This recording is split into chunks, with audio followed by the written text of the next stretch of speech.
Right, it's 19:02, I make it, so I'm going to get going. Good evening and a very warm welcome to you all. My name is Bethany Gaunt and I'm Associate Director of the Sir Martin Gilbert Learning Centre. As many of you joining us today will know, the centre was created a few years ago in memory of the late British historian. I'm just going to pause a minute and turn on closed captioning. Yeah, I think that's worked. Sorry. There we go. With our events, we focus on the research areas to which Sir Martin dedicated his life, which is the World Wars, the Holocaust, Jewish history, and Winston Churchill. By inviting speakers who are at the cutting edge of research in their fields, we hope to bridge the gap between academia and the general public, which is something that Sir Martin did so well with his own work. The centre is a charity and we rely on donations to keep our events free at the point of access. So if you would like to support us, you can do so on our website, and we really appreciate any support you might be able to offer.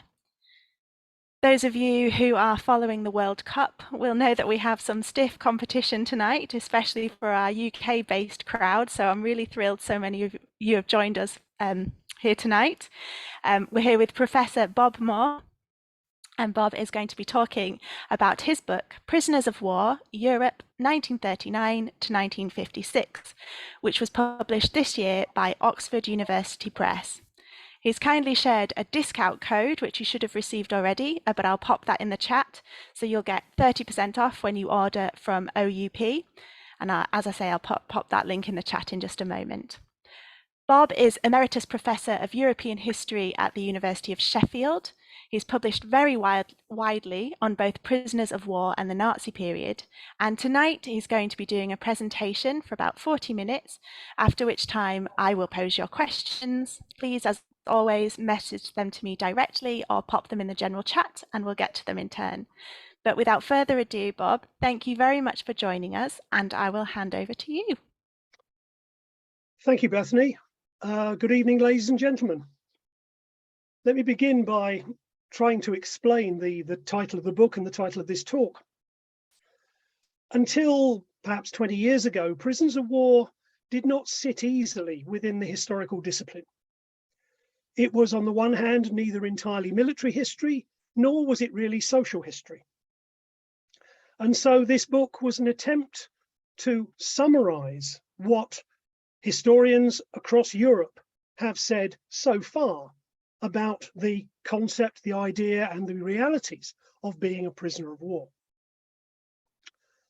To give you some idea of the scope of this, I think it's important just to show you a couple of graphics. The first of which is coming up now on your screen, except that it's not. Why won't that work now? Okay, there we are. This gives you an idea of the sheer scale of the number of European prisoners of war there were during the course of and at the end of the Second World War. As you can see, the figures are dominated by the 10 million or so Germans who were taken prisoner either during hostilities or at the war's end on or after the 9th of May 1945. But notable also are the huge numbers of prisoners from the Red Army and a significant number from the French and the Italians.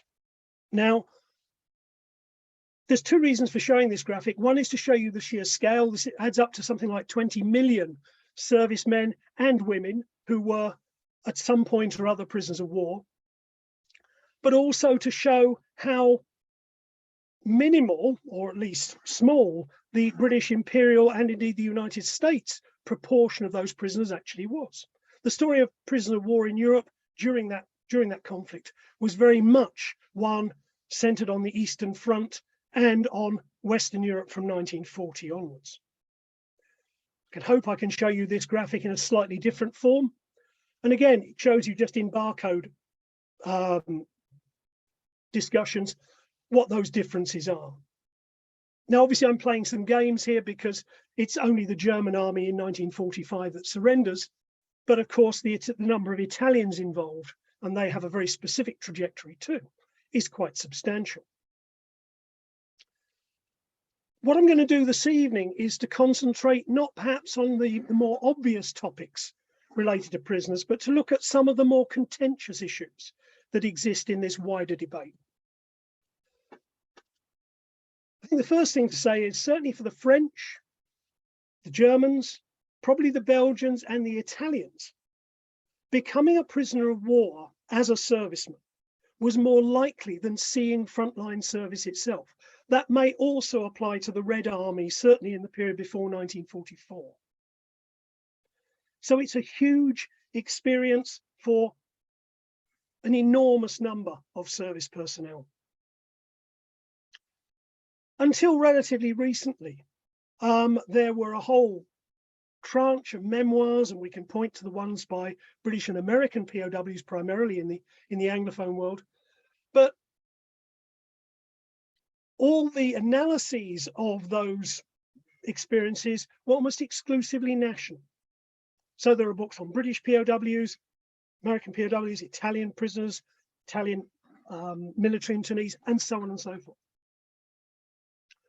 Worse still, there is a dominance within those memoirs of escape narratives. That's not just in published works, but also in film treatments, feature film treatments of the same experience. Yet it's probably fair to say that only something in the order of between 3 and 5% of all prisoners of war ever attempted to escape their captors. So these are very untypical of the prisoner of war experience. And if you look at the major social histories of the Second World War, or indeed the military histories, there is very little discussion of prisoners of war at all in any context, in any circumstances. I like to explain that by saying that the military historians don't like talking about losers and the social historians don't like talking about people in uniforms. Now that's a very glib response to a real gap in our knowledge and a gap in the literature. And there's very little in the way of problem-based analysis of the history of these 20 million men and women. And so that's in a sense my jumping off point. That's where I'm going to start from.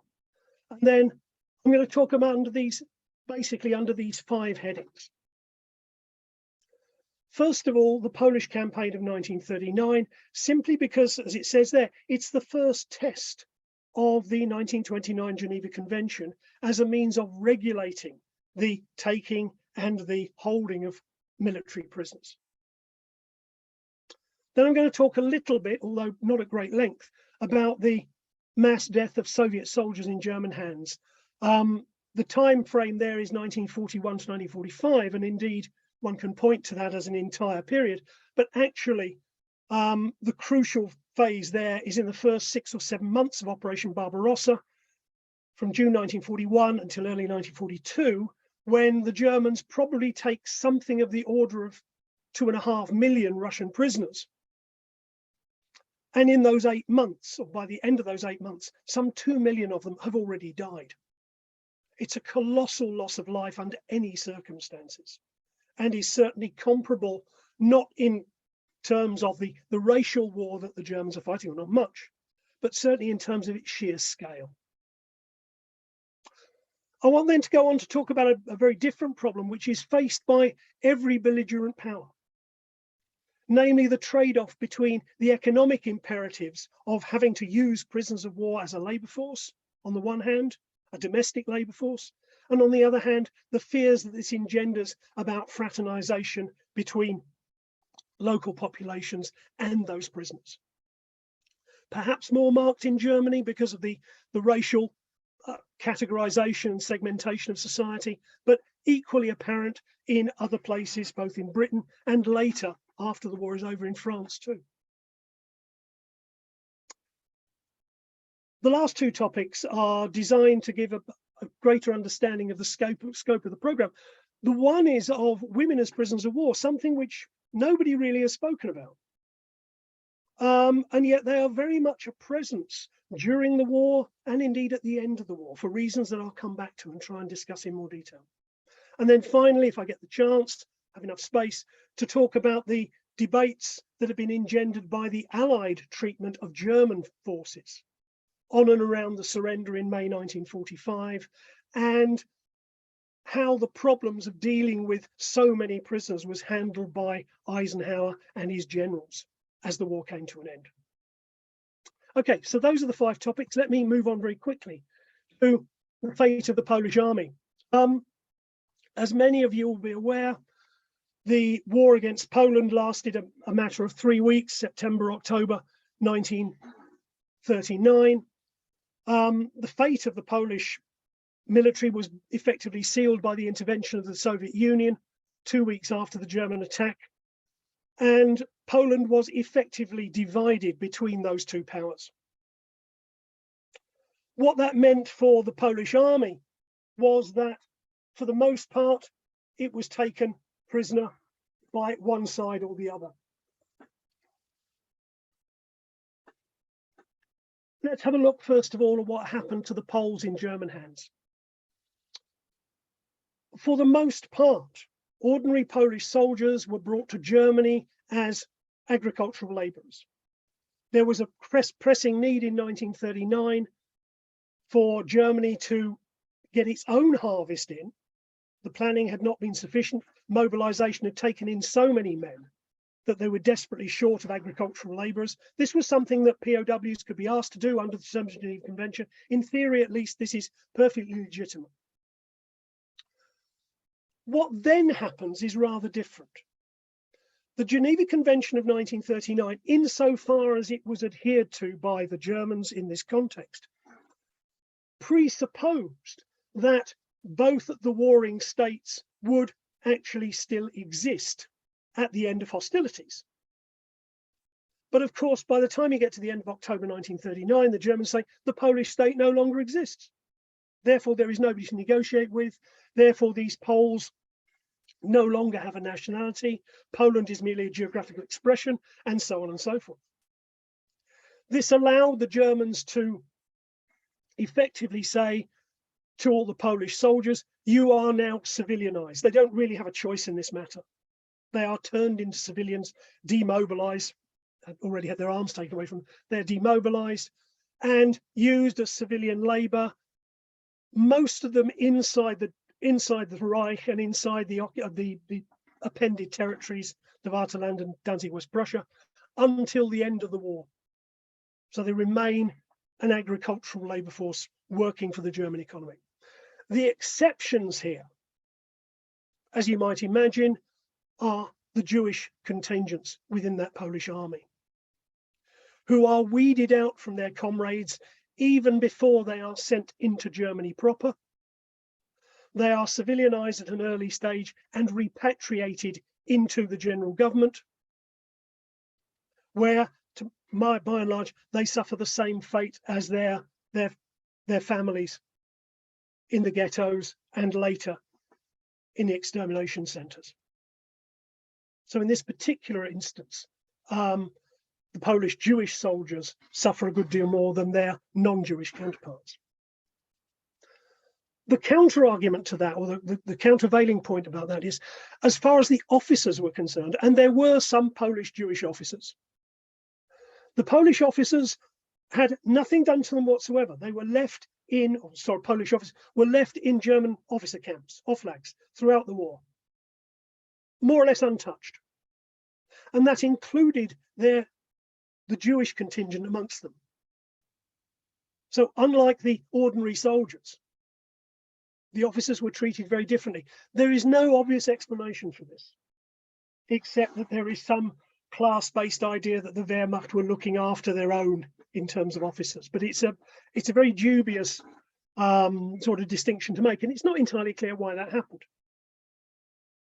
Let me move on to a different side of this story, which is the Poles in Soviet hands. Although most of the active Polish army fell into German hands in the first 2 weeks of the war, there were a distinct number of mobilized Poles, many reservists and people in non-military, military roles, if you like, who were captured by the Soviet forces as they engaged with Eastern Poland and were sent to labor camps inside the Soviet Union.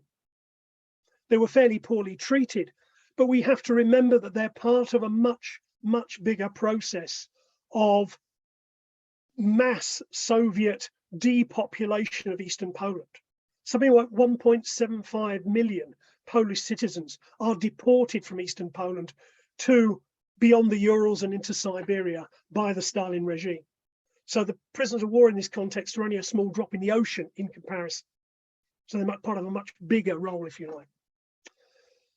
The problem arises after Barbarossa in 1941, because then all of a sudden the Soviet Union is allied to the Western powers and, technically speaking, also to the Polish government in exile in London. And agreements are made to round up Polish POWs in the Soviet Union and remobilize them. What appears to happen now is that the Soviets put almost every obstacle in the way of the Poles actually carrying this out. General Anders and some of his emissaries had enormous problems trying to find the Poles that were in the Soviet Union and then bring them into one particular sort of muster points. The one thing that they couldn't account for, and the Soviets couldn't account for, was the fact that there were no Polish officers amongst these POWs. Now, of course, we, with the hindsight of 60, 70, 80 years, now know exactly what happened to them. We're well aware of the Katyn massacre, and I'll come back to that in a second.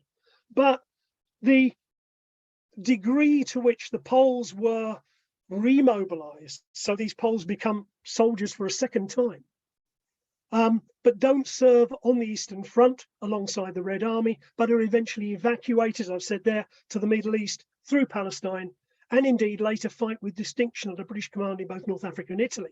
The activities of Anders' Polish Second Corps are well known. There is a caveat to that, which I'll raise now, that may come up later. As far as the Germans were concerned, even if these Polish units were then subsequently captured by the Wehrmacht, either in North Africa or in Italy, the orders were that they would be treated as if they were British. So there was no question of them being discriminated against as Poles. And this applied to other nationalities fighting under British flags as well, or indeed American flags to some extent too. It's if you like, an anomaly in the way in which the Wehrmacht operated. But there was never an argument that said these soldiers should be treated any differently. If they had a British battle dress on, that was enough. Moving on quickly. The Katyn massacre, I think a lot of people are aware of this and the reasons for it.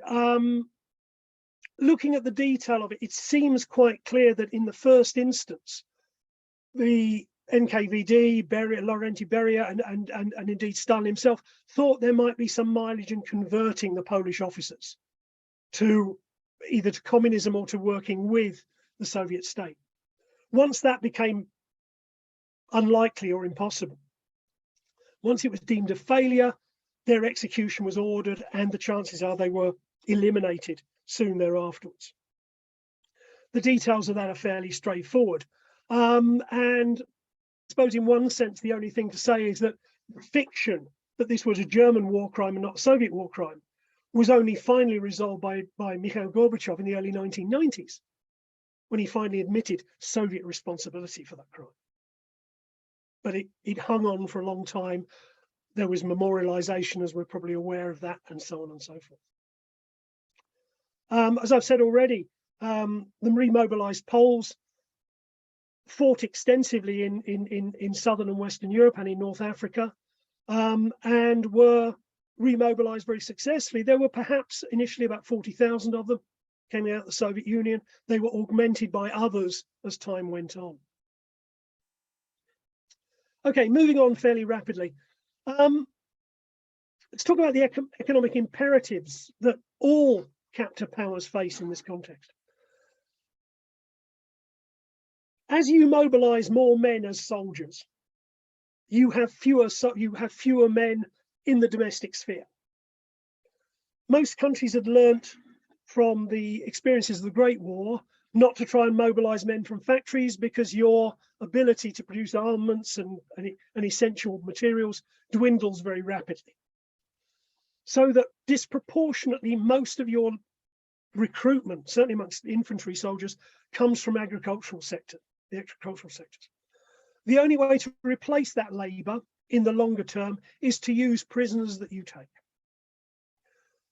For the Germans, this is a fairly straightforward equation. Victories against Poland in 1939, against France in 1940. France generates something like 1.8 million prisoners of war, which swamps the German labour market with available agricultural labour for some considerable time.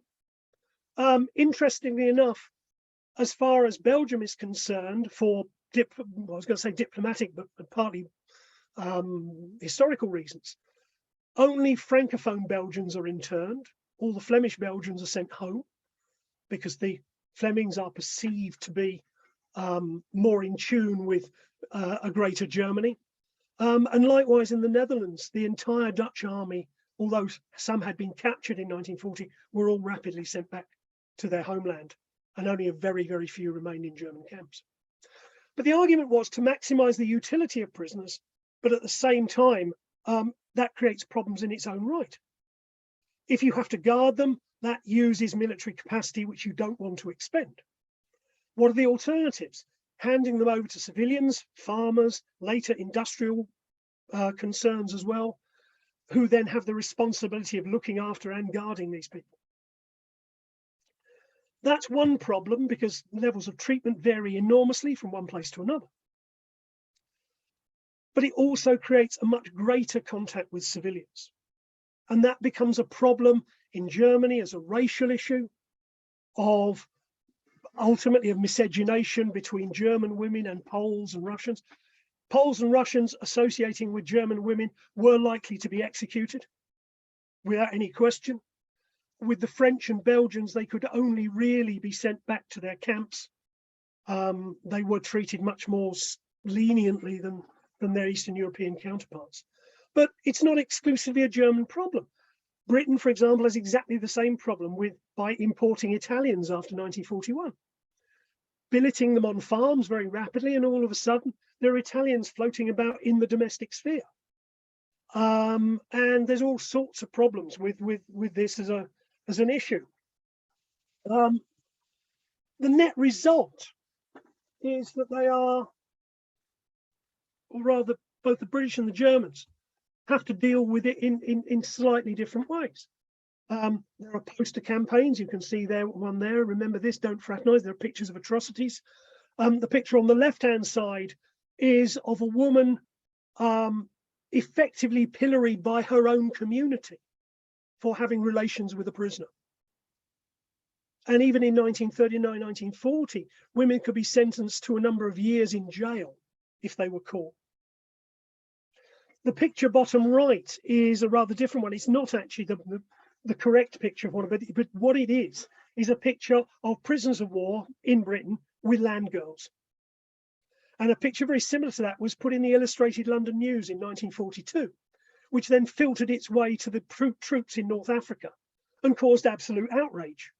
Here was the 8th Army fighting the Italians in North Africa, and here were these Italians associating with their women. Ministry of Information and indeed the War Office were very keen that more photographs like that weren't published in the future.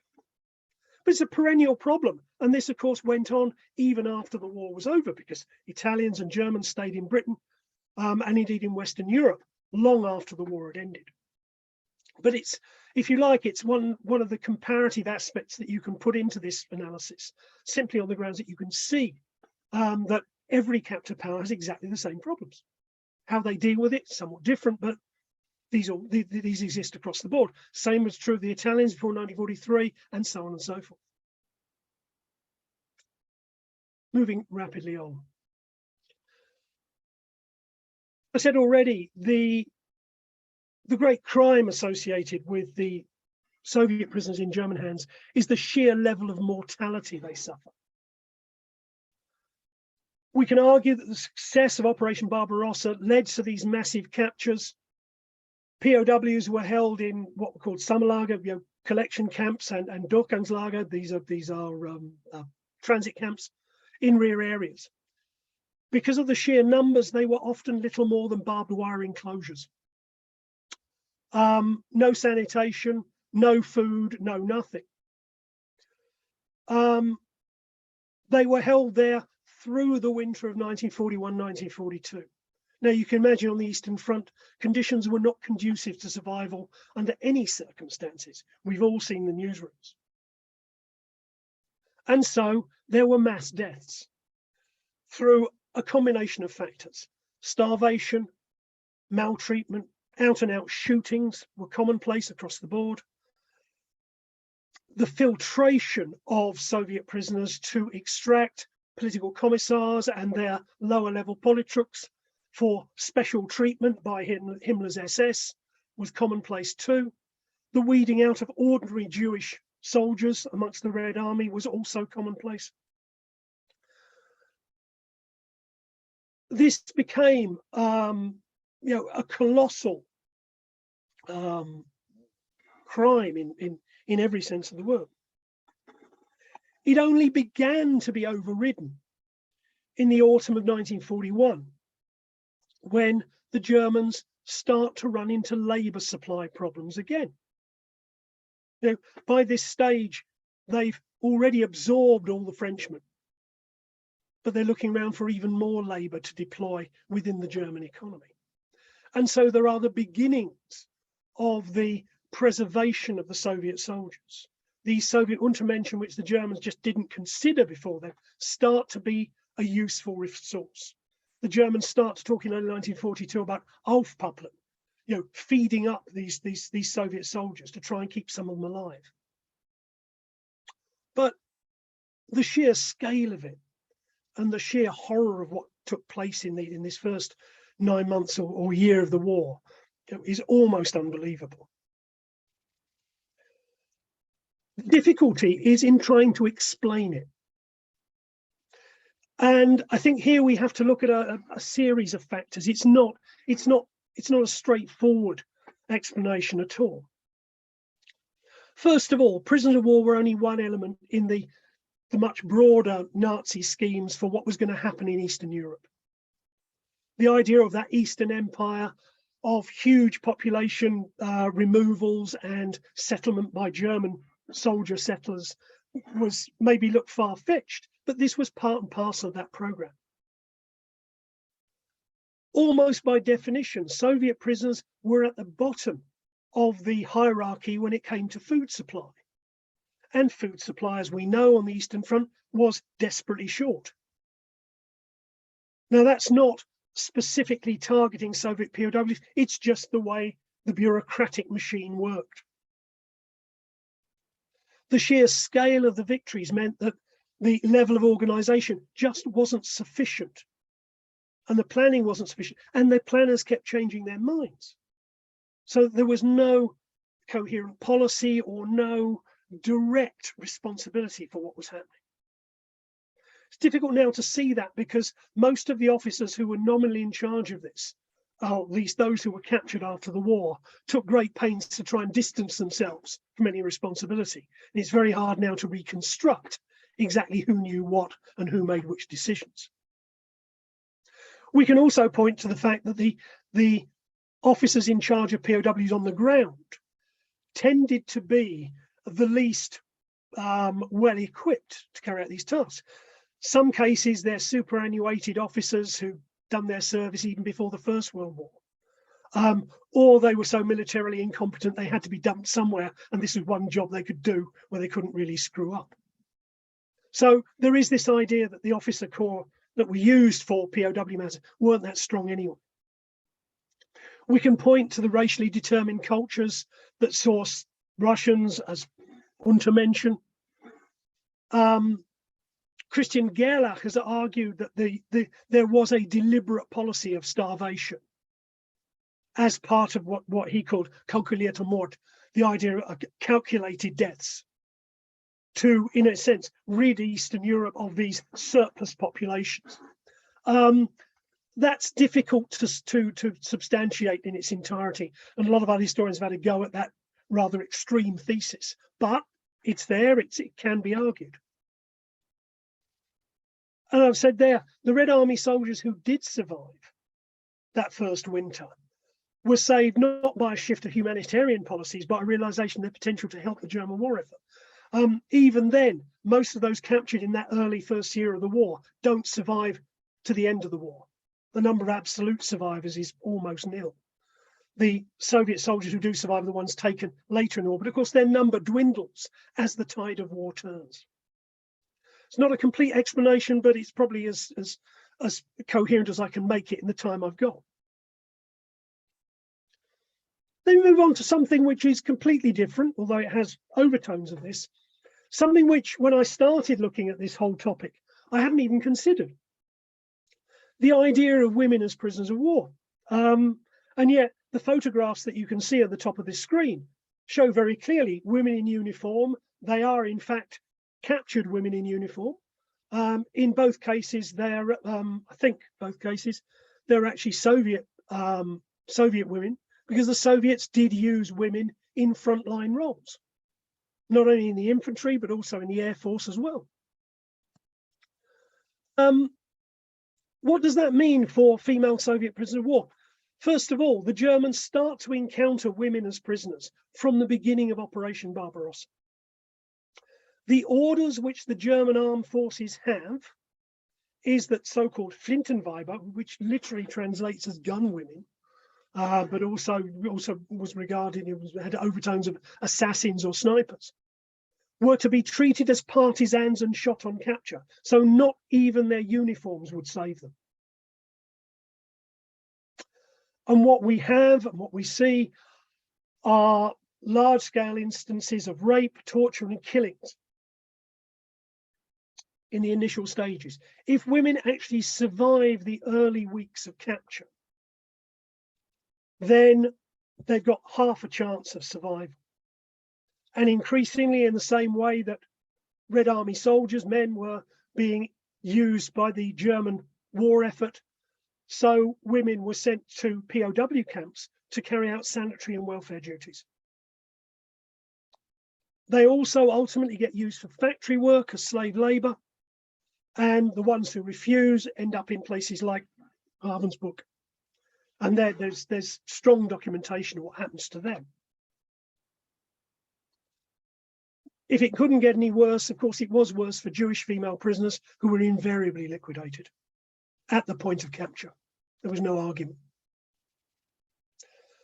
But the women, like their menfolk, I won't come onto this on this talk, but what's interesting about this is that they were treated as though they were traitors by the Red Army when they went back to the Soviet Union, or indeed even before they went back to the Soviet Union, much to their amazement and indeed disgust.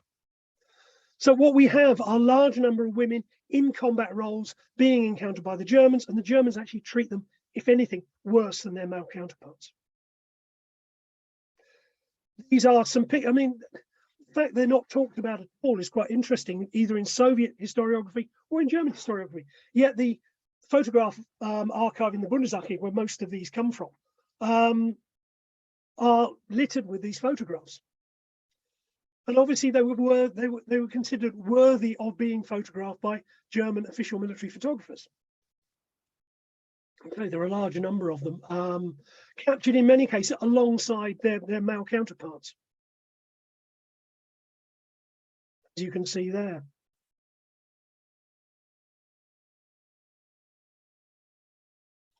Even a coloured photograph there. Well, I assume it's a coloured photograph. It is still possible for, although German soldiers were not supposed to take cameras into the front line, they were using colour film stock to take pictures during the Second World War. That may be an original photograph. I haven't researched it to find out the precise nature of it, but still. It's not just the Soviets who use female prisoners. Women do serve in other roles, and I want to just highlight a couple of those. By 1944, when the Warsaw Uprising takes place, there had been a very definite shift in German attitudes towards prisoners of war generally, but also towards female prisoners of war. that had developed during the course of the Yugoslav campaign. And again, I haven't got time to go into the genesis of that, but it's an important step forward. To the point where there was an agreement between the Armia Krajova on the one hand and the Germans on the other, that during the Warsaw Uprising, that all the fighting forces of the Polish Home Army would be treated as prisoners, and that would include the women. So they became part and parcel of the women prisoners taken by the Germans very late in the war. As you can see, the Poles also used women. As far as I know, none of them fell into German hands, but I'm prepared to be contradicted about that. I don't know the full story about that, but there is, these are, if you like, some of these are anomalous, but they're worth looking at. Even more so is the fact that Nazi Germany, while essentially saying that the woman's place is in the home and decrying the idea of women serving in military capacities, had at the outbreak of war at least 50,000 women in secretarial roles within the military.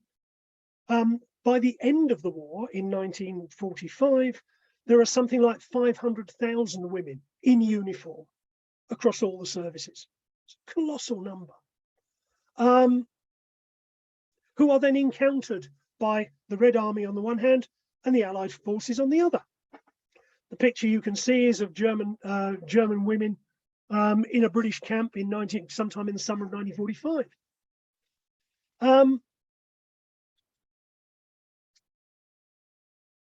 One of the things about this is that, in theory at least, and it is only in theory, one of the last steps taken by the OKW, the Kommando der Wehrmacht, was to demobilize all the women soldiers, to civilianize them.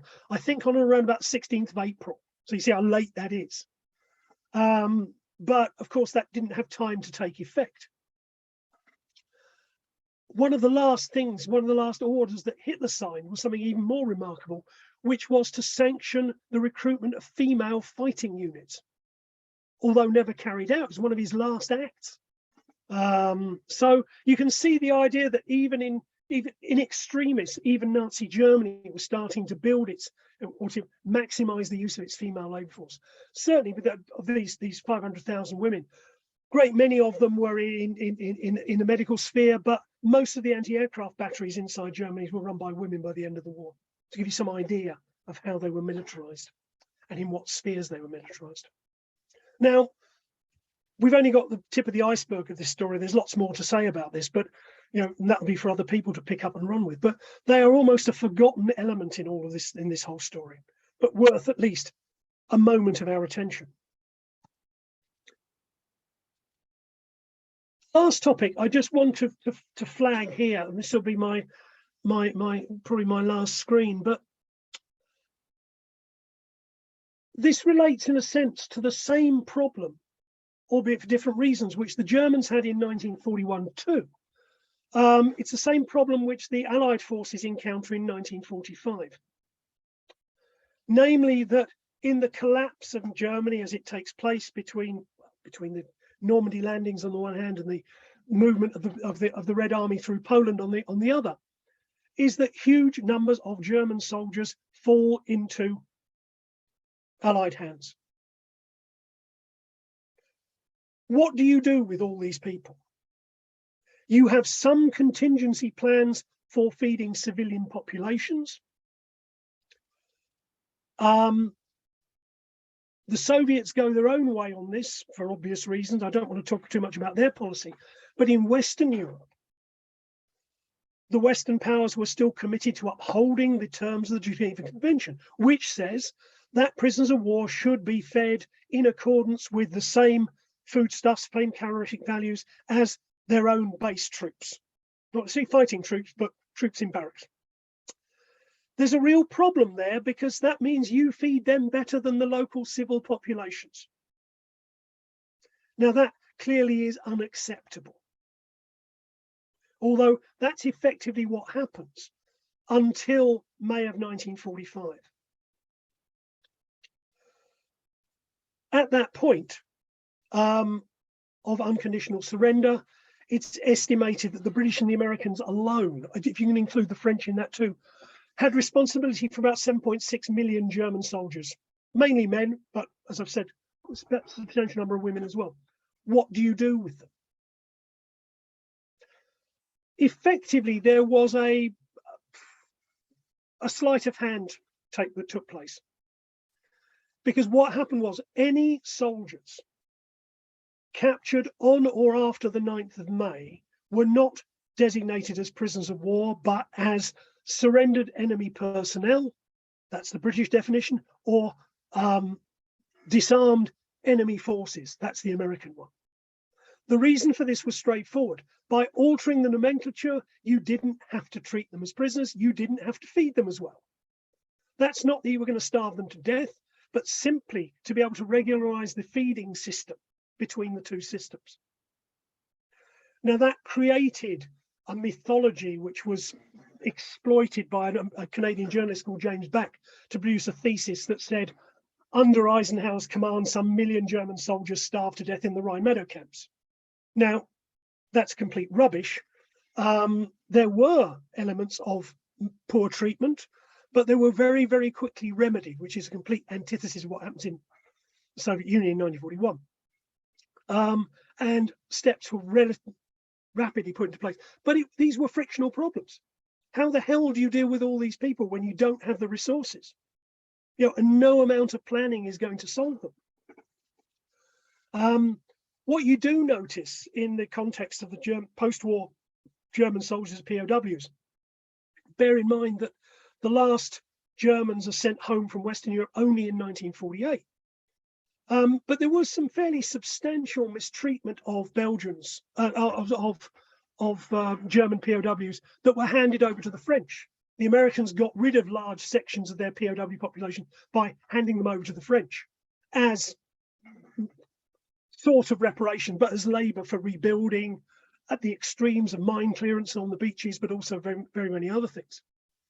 And so there is this sense of a balance to be struck between trying to solve an almost intractable problem.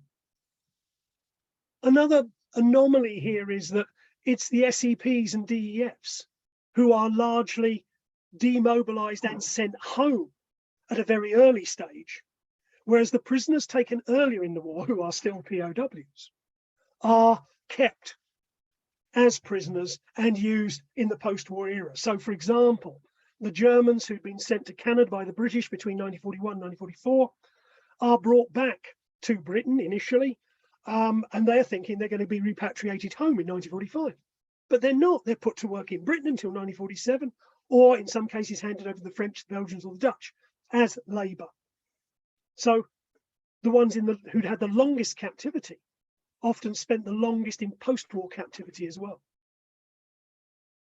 Anomalous, I know, but that's the way it worked out. I think I'll stop there. I've given you a flavour at least of some of the topics, but by no means all of them, which this study has raised. By all means, have a look at the book if you get the chance, but even that is only a snapshot of all the nationalities, of all the possibilities that could have been raised there. The book runs to 18 chapters. It could have had twice that number. Even Oxford University Press weren't prepared to do any more with that. So I'm going to leave it there. Thank you very much for your attention. Thank you, Bob. That was brilliant. And on that note, maybe there's a second chapter of the book forthcoming, a second volume forthcoming for future. I think what you said at the beginning of your introduction, I am a retired professor. I think that's for others to pick up and run with from now on. That's fair enough, but thank you very much for that brilliant presentation. It's really fascinating to hear about what was such a common wartime experience, but as you say, there's so little written about it. And I found it incredible to hear that, for German, French, Belgian, Italian soldiers, they were much more likely to become a prisoner of war than see frontline action. That's crazy, but very, very interesting. So thank you. We've got some questions coming in. Continue to send them. It's great to have them. I'll start with some that I think will be quite easy for you to answer. So someone's asked, are any of the escape films based on actual escapes or are they fiction? So this is what you touched on at the start, how focus is on the Um, escapes, really. some of the stories are based on a truth. How much they are messed about with by Hollywood or other film studios is difficult to say. But for example, an early British one was one called The Wooden Horse, Hmm. which was based on a true story, and in fact had been a memoir before it became a film. Right. So those have an element of truth behind the story behind Stalag Luft 3. Is a very tragic story in many respects, but that again has some basis of reality within it, but probably not with Steve McQueen in it. It's producers, directors tend to pick up on initial stories, initial ideas, and then remove them out of all proportion. So I Yeah. wouldn't take any of them as read. And there's no attempt either by post-war memoir writers, because what they try and do, they're trying to sell books. Hmm. So the racier the better. Yeah. There's a limit to what they can make up because other people turn around and say, well, that's rubbish. But, or they'll sue. But, there are limits to it. And I think you have to take all these stories with a pinch of salt. But there are plenty of them around. Hmm. Oh, absolutely. One's just come in, which I think is very interesting, and you write about this right at the start of your book. So we've been asked, why is this topic so under-researched? Oh, at one level, I wish I knew. I mean, I'm not. Mm. I acknowledge a debt to people who've gone before, in a sense, who started to turn this into an academic area. People like David Rolfe in Britain, but perhaps more pertinently from the German side, where a very important book was written way back in 1978 called Keine Kameraden, which was about the relationship between Germans and Russians on the Eastern Front and about the taking of prisoners and so on and so forth. It was never translated into English Mm. and sort of sank without trace.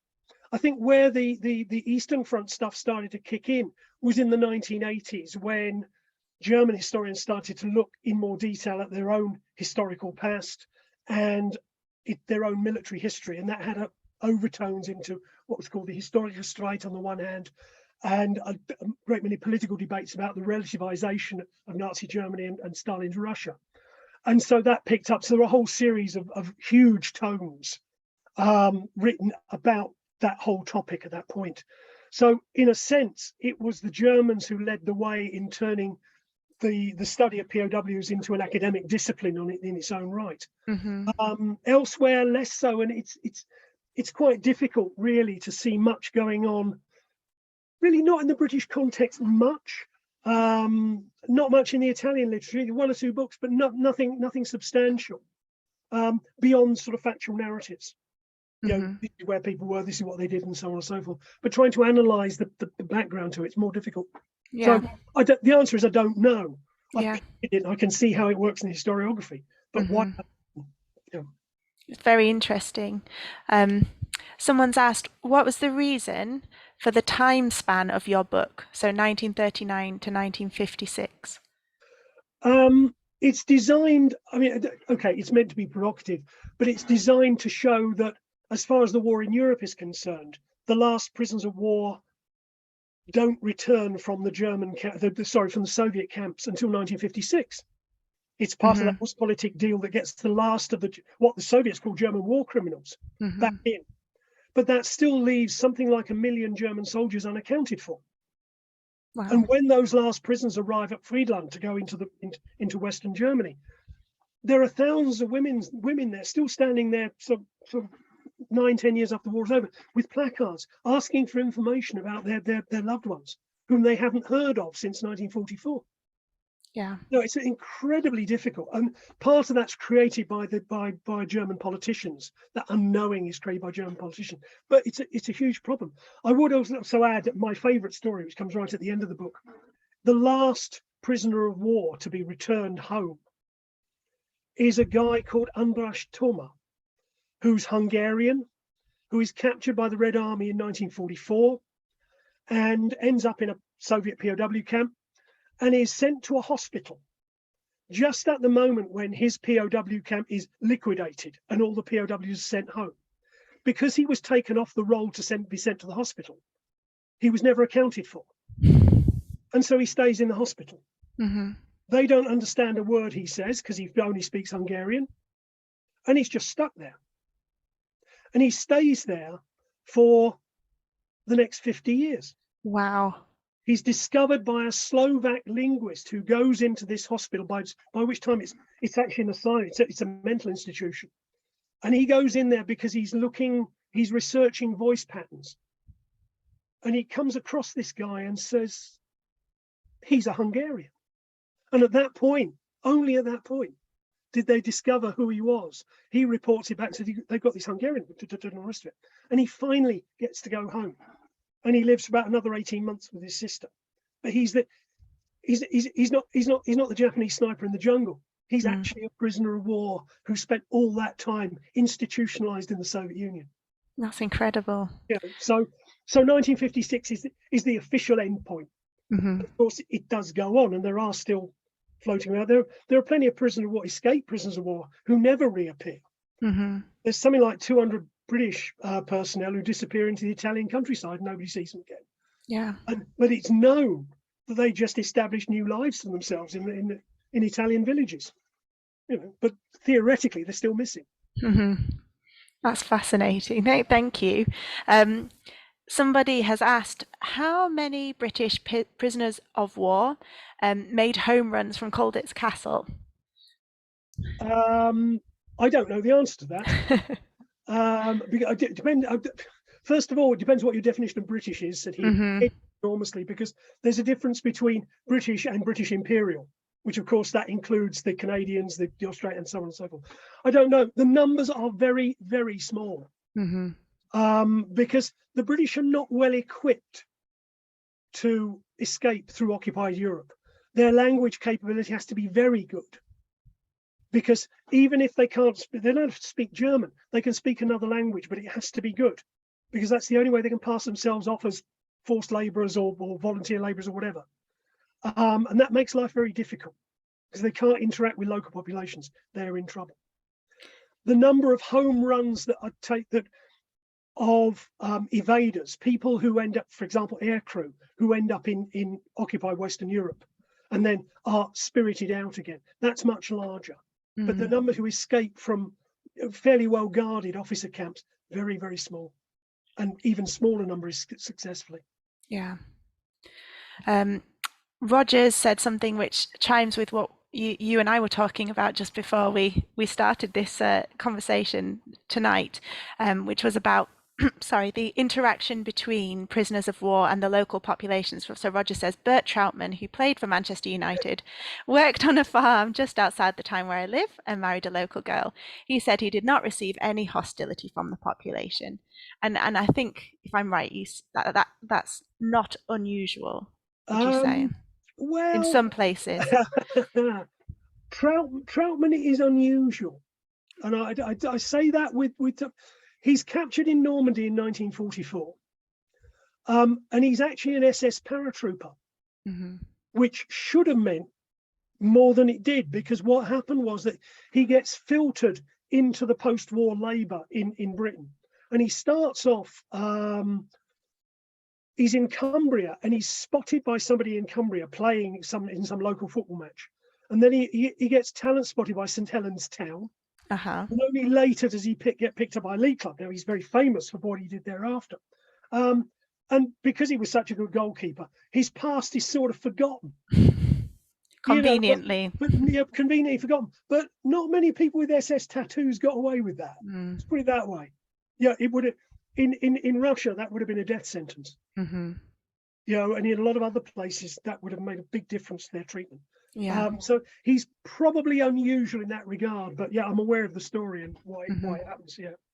Yeah. You and I were talking about how you describe in the book prisoners of war in Italy often being on fairly good, and in fact you just said about a number of British prisoners of war who sort of just built new lives in Italy and stayed there potentially because they joined in some cases they just disappeared, in other cases they joined local resistance groups, not always to disappear altogether, but some of them were killed there, of course, but It's very notable. You go to northern Italy and look at the resistance memorials in some of these small villages.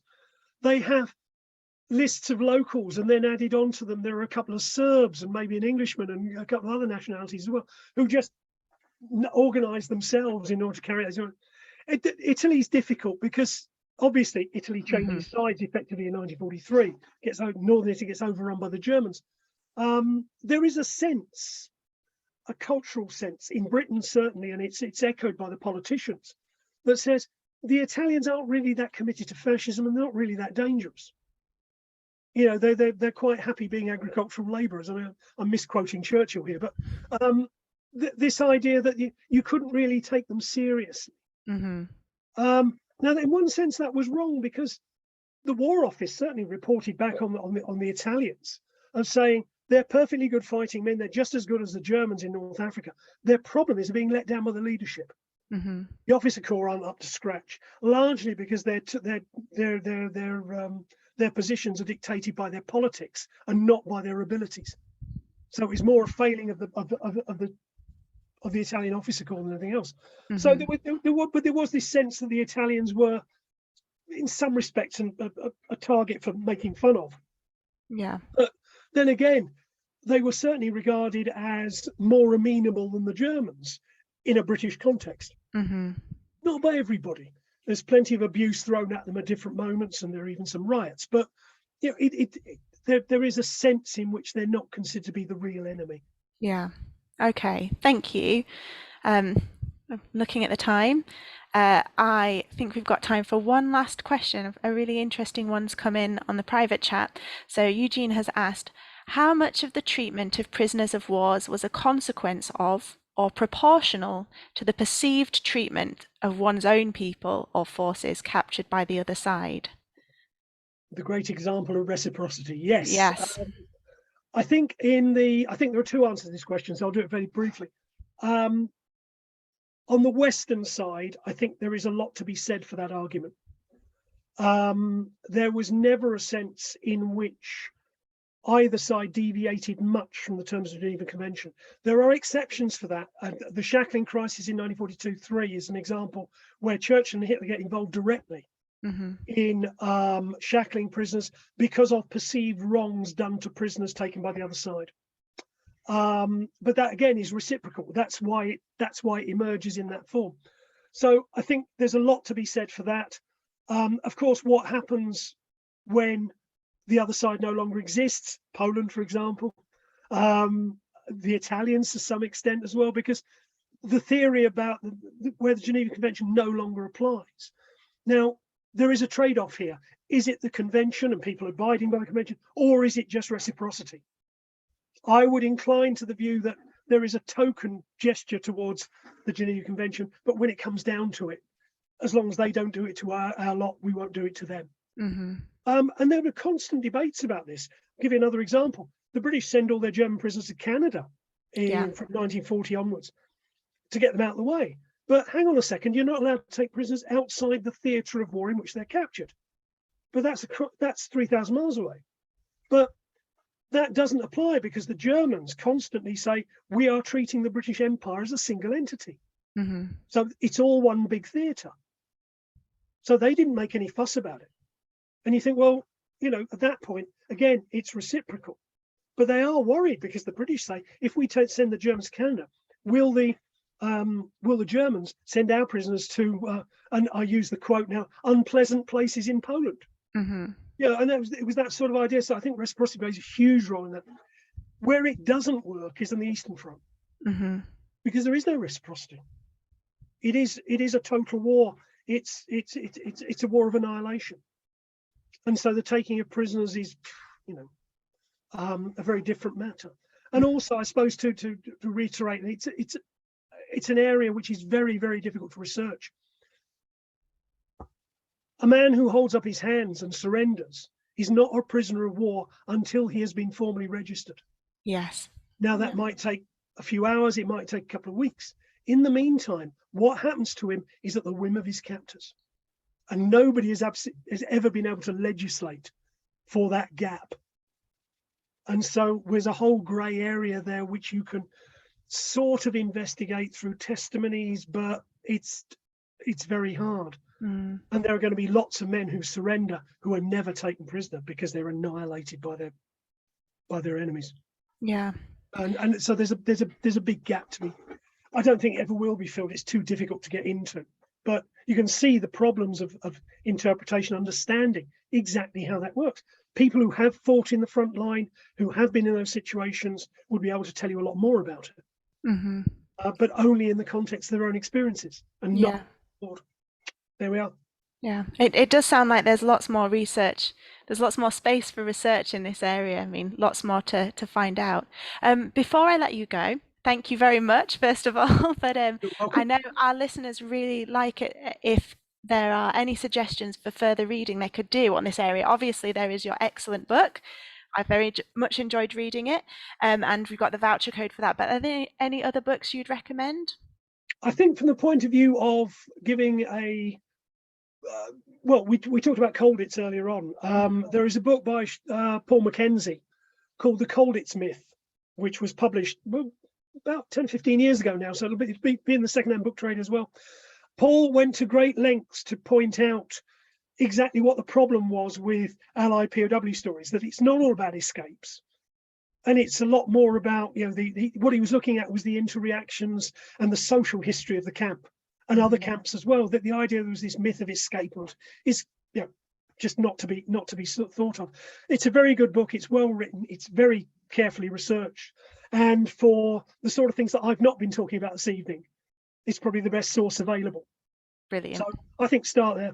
That's great. Thank you so much. And thank you for a brilliant presentation and for answering all those questions so beautifully. Thank you so much. And thank you everyone for joining us tonight. This was our last talk of the term, but we have some really exciting speakers lined up for next term. So I'll be sending out news about that in due course. But Bob, thank you so much for joining us and have a good rest of evening. Thank you very much and goodbye. Thank you. Bye.